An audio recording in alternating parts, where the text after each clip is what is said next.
Pernahkah kamu terjebak dalam konflik yang membuat hubungan menjadi tegang? Suasana kerja jadi dingin, atau bahkan membuatmu ragu pada dirimu sendiri? Tapi, bagaimana kalau saya bilang bahwa konflik bukanlah tanda kehancuran, melainkan peluang untuk tumbuh? Di video ini, kita akan belajar bagaimana menyikapi konflik dengan bijak, bukan untuk menghindari, tapi untuk menguatkan. Selamat datang di channel ini, dan inilah Konflik Datang untuk Menguatkan, belajar menyikapi dengan bijak.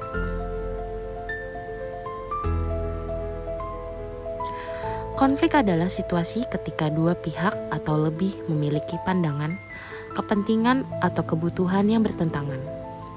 Tapi, konflik bukan selalu berarti permusuhan, merupakan bagian tak terpisahkan dari kehidupan manusia. Dalam dunia kerja, keluarga, bahkan dalam diri kita sendiri, konflik adalah bagian alami dari interaksi manusia. Ia hadir ketika dua atau lebih pihak memiliki perbedaan. Entah itu sudut pandang, kepentingan, nilai, kebutuhan, atau tujuan. Bayangkan, dua orang punya ide brilian tapi sangat berbeda. Jika mereka bisa mendengarkan dan saling menghargai, perbedaan itu bisa menjadi kolaborasi. Bukan kompetensi pun dapat menjadi alat untuk membangun sesuatu yang lebih besar jika kita tahu cara menyikapinya. Jenis konflik terbagi menjadi konflik interpersonal, yaitu konflik dalam diri sendiri, misalnya antara keinginan dan tanggung jawab. Konflik interpersonal antar individu, contohnya antar rekan kerja, teman, atau keluarga.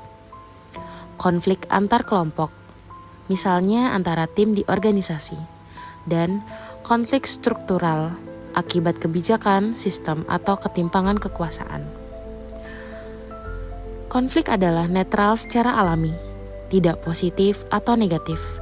Yang membuatnya berdampak baik atau buruk adalah bagaimana kita mengelolanya. Dengan kata lain, konflik itu seperti pisau. Ia bisa menyakiti, tapi juga bisa menjadi alat yang sangat berguna jika digunakan dengan tepat. Maka, mari kita ubah cara pandang kita, bukan bagaimana menghindari konflik, tapi bagaimana saya bisa menghadapi konflik dengan sehat. Seringkali konflik tidak muncul karena hal besar, tapi karena miskomunikasi kecil yang dibiarkan membesar. Kita terlalu cepat menghakimi, terlalu lambat untuk mendengarkan. Dan kadang bukan masalahnya yang besar, tapi cara kita menyikapinya yang memperburuk keadaan. Untuk bisa menyikapi konflik dengan bijak, kita harus terlebih dahulu memahami kenapa konflik bisa muncul, apa yang menjadi pemicunya. Perbedaan nilai atau keyakinan, contoh, seorang karyawan yang sangat menghargai ketepatan waktu bekerja dengan atasan yang santai soal deadline. Kesalahpahaman atau komunikasi yang buruk, misalnya pesan singkat tanpa konteks bisa disalahartikan sebagai sindiran atau kemarahan. Perbedaan gaya komunikasi dan kepribadian, ekstrovert dengan introvert, to the point dengan diplomatis. Ego, asumsi, dan prasangka, kadang konflik bukan karena masalah nyata, tapi karena kita merasa diserang, padahal belum tentu demikian. Kepentingan yang bertabrakan, seperti dua tim yang berebut anggaran yang sama, atau dua rekan kerja yang mengincar promosi yang sama. Tekanan eksternal, stres, deadline, maupun target. Saat tekanan meningkat, toleransi dan empati bisa menurun, sehingga konflik lebih mudah terjadi. Satu hal yang perlu kita sadari, konflik seringkali tidak terjadi karena orang berniat jahat, tapi karena kita semua melihat dunia dari kacamata yang berbeda. Dengan memahami akar penyebab konflik, kita bisa lebih siap menghadapi, bukan reaktif, tapi reflektif. Yap, kamu tidak salah baca ataupun mendengar. Konflik bisa berdampak positif. Saat dikelola dengan baik, konflik bisa meningkatkan kreativitas, memperkuat komunikasi tim, mengungkap masalah tersembunyi, menumbuhkan kedewasaan emosional. Konflik ibarat api, Jika tak dikontrol, bisa membakar. Tapi jika digunakan dengan bijak, bisa menjadi sumber cahaya dan kehangatan. Ketika mendengar kata konflik, kebanyakan dari kita langsung membayangkan pertengkaran, ketegangan, atau kehancuran. Padahal, jika dikelola dengan baik dan bijaksana, konflik justru bisa membawa manfaat yang luar biasa.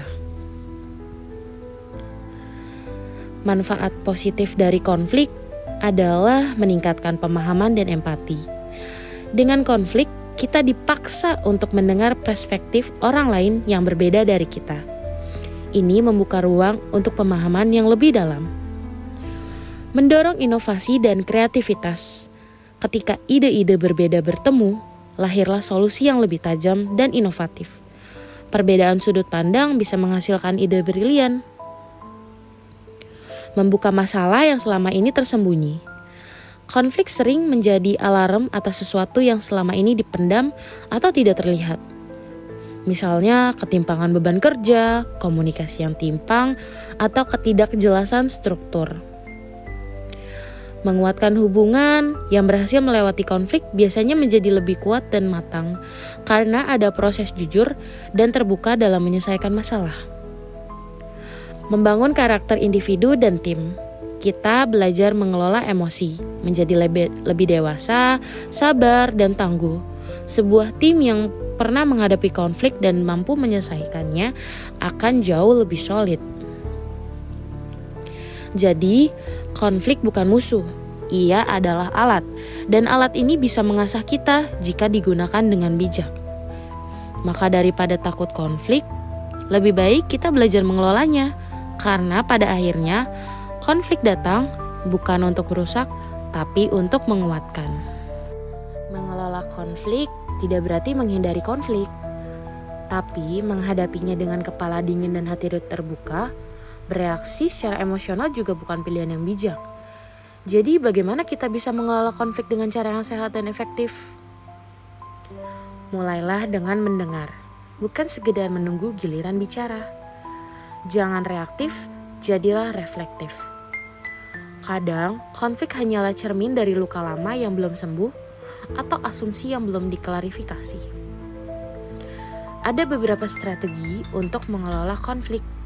Strategi 1 adalah tahan diri, jangan bereaksi tapi refleksikan. Langkah pertama adalah mengatur emosi. Saat konflik muncul, biasanya respon alami kita adalah menyerang balik, menyalahkan, atau menghindar. Tapi, konflik hanya bisa diselesaikan jika kita bisa pause sejenak dan bertanya, apa yang sebenarnya terjadi?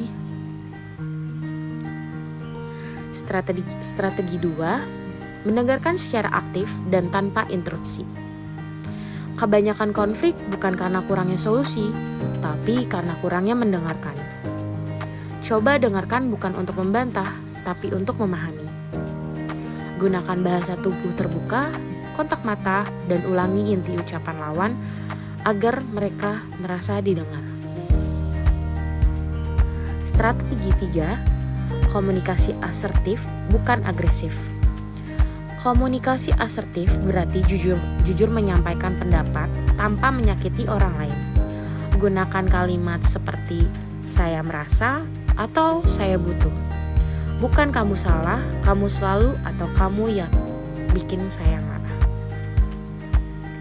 Strategi 4 adalah fokus pada solusi, bukan menang kalah.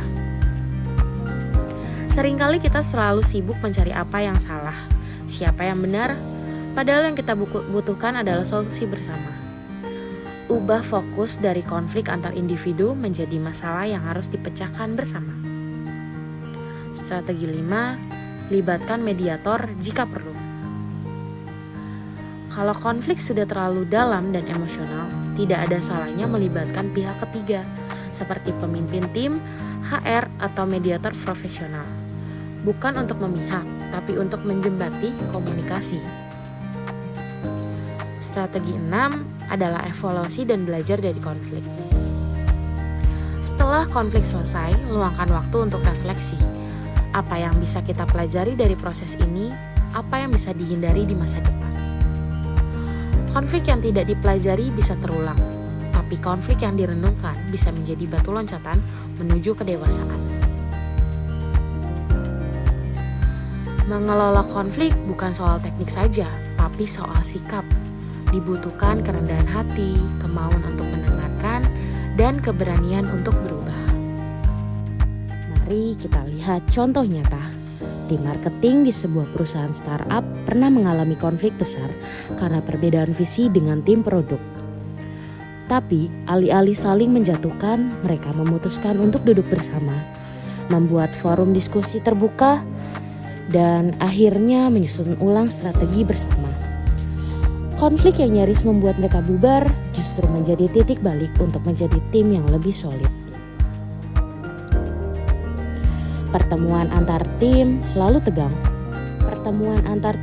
tegang. Tim kreatif merasa idenya selalu dipangkas, sementara tim produksi merasa kreatif hanya menambah beban teknis. Komunikasi memburuk dan proyek pun terancam gagal.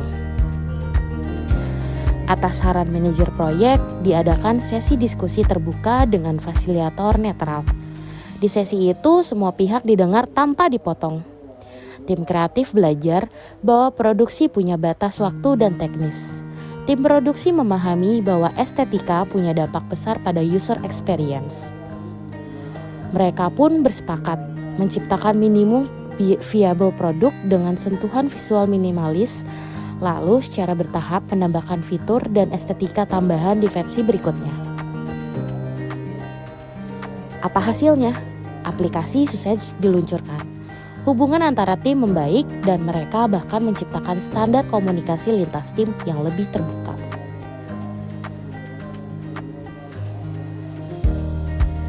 Konflik bukan akhir dari kerjasama. Kadang konflik adalah jembatan menuju pemahaman yang lebih dalam. Dengan komunikasi yang sehat, rasa hormat, dan niat baik, perbedaan bisa melahirkan kekuatan. Konflik tidak harus menjadi akhir dari cerita. Dengan sikap yang bijak dan strategi yang tepat, konflik bisa menjadi awal dari kedewasaan. Sebab dalam perbedaan, kita belajar mendengar. Dalam ketegangan, kita belajar mengelola emosi. Dan dalam penyelesaian, kita tumbuh menjadi lebih kuat, lebih dewasa, dan lebih manusiawi. Konflik akan selalu menjadi bagian dari kehidupan. Karena selama kita hidup, kita akan terus berinteraksi dengan manusia lain. Dan manusia pada akhirnya selalu membawa perbedaan. Tapi justru di sanalah keindahannya. Kita diberi kesempatan untuk belajar, memahami bukan untuk hanya dimengerti. Konflik yang ditangani dengan emosi akan merusak, tapi konflik yang dihadapi dengan bijak akan menguatkan. Ia bisa menjadi ruang untuk tumbuh, belajar, dan menjadi versi terbaik dari diri kita. Hari ini mungkin kamu sedang berada dalam konflik dengan rekan kerja, dengan pasangan, dengan sahabat, bahkan dengan dirimu sendiri.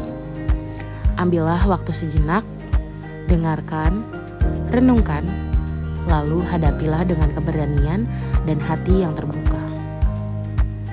Jika kamu pernah mengalami konflik yang akhirnya justru membentukmu,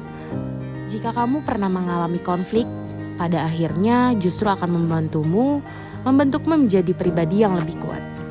Kita belajar bukan hanya dari teori, tapi juga dari kisah-kisah nyata seperti milikmu.